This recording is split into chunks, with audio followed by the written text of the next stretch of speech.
আমি সর্বশক্তিমান আল্লাহর নামে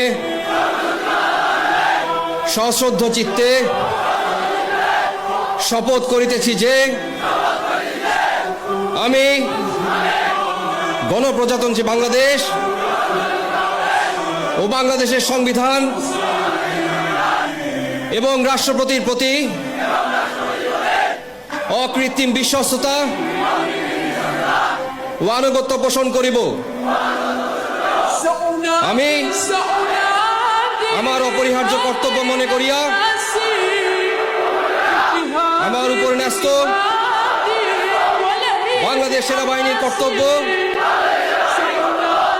আমি সততা ও বিশ্বস্ততার সহিত পালন করিব এবং আমার প্রতি জল, স্থল ও আকাশ পথে যেখানে যাইবার আদেশ করা হইবে